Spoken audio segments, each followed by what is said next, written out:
जादुई फूल और सच्चाई। एक दिन एक प्यारी सी लड़की नीना जंगल में खेल रही थी।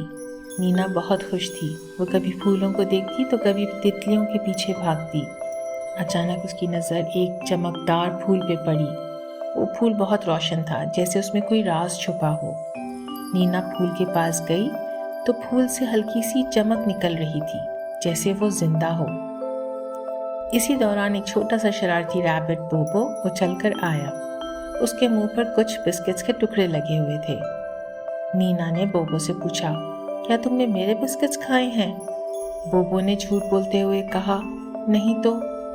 इतने में वो चमकता हुआ फूल जैसे मुरझाने लगा।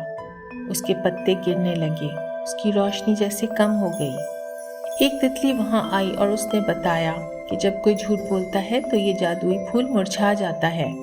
ये सुनकर बोबो ने फौरन कहा, हाँ, मैंने तुम्हारे बिस्किट्स खाए हैं। ये कहना था कि वही फूल फिर से रोशन हो गया और इस बार वो पहले से भी ज्यादा चमकदार था। इतने में पूरा जंगल हरा भरा हो गया। जमीन पर मजेदार फल गिरने लगे, जैसे जादू का असर हो। वो फल एक इनाम थे, सच्चाई का इनाम। बस बच्चों, झूठ सिर्फ फूल को नहीं, दिल को भी मुरझा देता है। और सच हमेशा रोशनी लाता है, खुशी लाता है और इनाम भी। मिलते हैं अगली स्टोरी में।